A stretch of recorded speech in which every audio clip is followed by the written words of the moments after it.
Subscribe करें हमारे YouTube channel साधना gold को और पाएं वीडियोस सबसे पहले।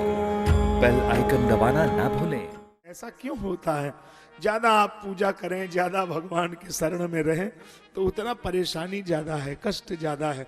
चलो हम इसका जवाब आपको देते हैं ताकि आपके अंदर ये जो ऐसा विश्वास टूट रहा है ये ठीक नहीं है।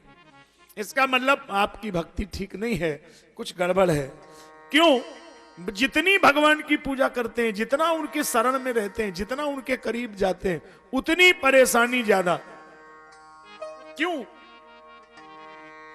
सोना अगर ये चाहता है कि मेरे को सोनार के लॉकर में रहना है तो बोलो रह सकता है ना? आराम से, आराम से रह सकता है। और अगर सोना चाहे कि हमें कान की बाली बनना है, गले का हार बनना है, हाथ की चूड़ी बनना है, उंगली की अंगूठी बनना है, तो फिर उसको लॉकर से बाहर निकलना पड़ेगा, फिर उसको गरम गरम आग में तपना पड़ेगा, फिर हथौड़ी से पिटना पड़ेगा। बिना तपाए, बिना पिटाए वो सोना तो है लेकिन अंगूठी नहीं बनेगा। तो जिन्होंने ये फैसले कर लिए हैं कि हमें भगवान के गले का हार बनना है तो उन्हें पिटना भी पड़ेगा, तपना भी पड़ेगा, मान अपमान भी सहना पड़ेगा, क्योंकि इतने जल्दी वो आपको अपनी शरण में नहीं ले सकते हैं। ध्रुव हो, प्रहलाद हो, नरसी हो, सुदामा हो, इन सब ने तो सहा है ना। समाज ने जाने क्या क्या अपमान किया, जाने कहां कहां क्या क्या नहीं इनको झेलना पड़ा, क्योंकि इतने सहज में भगवान का मार्ग प्राप्त नहीं हो सकता है, उसके लिए सहना पड़ेगा।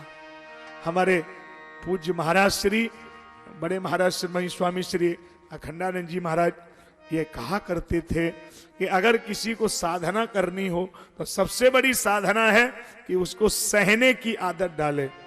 सहन करो, गर्मी को सहन करो, बरसात को सहन करो, सर्दी को सहन करो, और उससे भी ज्यादा कोई कुछ कहे उसको सहने की आदत डालो। और यदि सहना आ गया तो फिर आपको कोई रोक ही नहीं सकता, फिर तो आप साधु बन ही जाएंगे, क्योंकि साधु में सहने की आदत है, सहन करना है।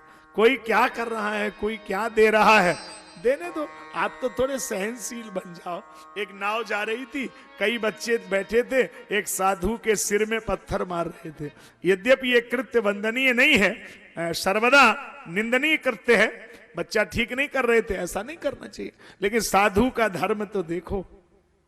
बच्चे पत्थर मार रहे थे, साधु को खून आ गया, और जब महात्मा को खून आ गया तो महात्मा ना तो रोए और ना महात्मा ने कुछ कहा, वो शांति से सहन कर रहे हैं। जब महात्मा को खून आने लगा तो ऊपर से परमात्मा ने कहा, ए महात्मा, अगर तुम कहो तो मैं इस नाव को पलट दूं। तो महात्मा ने दोनों हाथ जोड़े, बोले प्रभु अगर तुम्हें पलटना हो तो इनकी बुद्धि पलट दो, नाव पलटने की जरूरत नहीं है, क्योंकि इनकी बुद्धि पलटने से ठीक रहेगा, नाव पलट दोगे तो नुकसान होगा।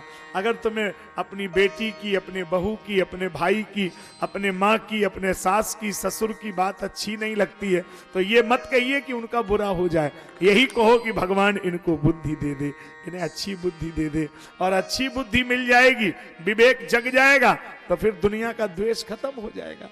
बात तो यही की है।